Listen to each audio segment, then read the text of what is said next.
Where they play that tarantella, all the hounds will start to roar. Dustin's definitely one of the most intelligent people I know. I definitely admire his, I don't know, he has this passion for knowing and to learn and to, I don't know, to seek truth and whatever. Like he's always reading, always studying stuff. And I think more than anybody I know really tries to have an unbiased stance. And Dustin is, he's like a really fun guy to talk to. He's super opinionated. Whether or not you agree, he'll let you know how he feels about something.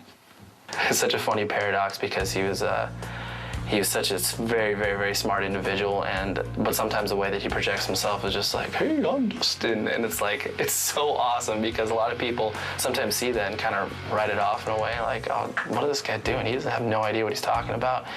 And then you actually sit down and talk with him, and you're just like, oh, I get it.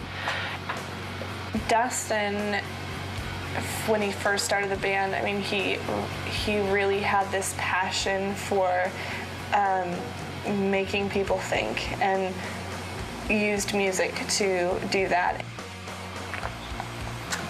He's the quiet, unassuming leader. I'm definitely glad that he is in the band because he is the kind of person that if he knows what he wants, he's going to get it. I remember back in high school, all you ever wanted to do was be a lead singer of a band, too. That's all he ever talked about. I mean, that was like, this is like his passion. And you can just tell how he puts himself into everything. But I mean, they have the odd little quirks, though, too. Oh, of course. I think he'd disappear for hours, just wandering the streets by himself and like taking pictures or something. Like, where'd he go? I don't know, he's come back. Just kind of like in his own little world. I don't know, it must be kind of nice. My mom used to play a lot of tapes for us in the car, like kids' tapes. There's one about dinosaurs that I remember. But I think that had a big impact, just being around all kinds of music since I was very small and singing in choir when I was a kid and stuff. And then I remember being very into Michael Jackson, and I had like a jacket that I called my foiler jacket, and I would just dance around. And I remember listening to a lot of my dad's records on the record player, old Beatles records, and a lot of 70s stuff.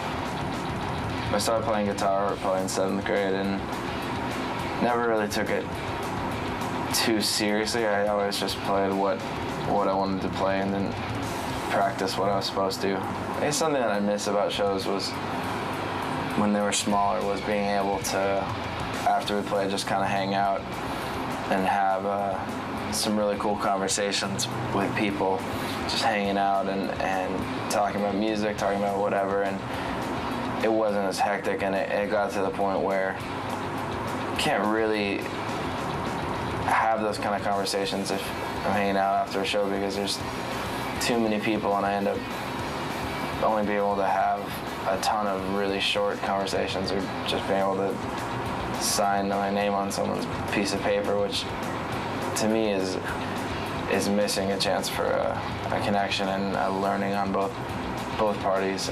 It's not really, I guess, normal since proud, but more grateful that I've been able to be a part of something that's changed people's lives. And when people have come up to me and then like, your song helped me through this really hard time, when I definitely don't take credit for it, but I'm grateful to be a part of that change.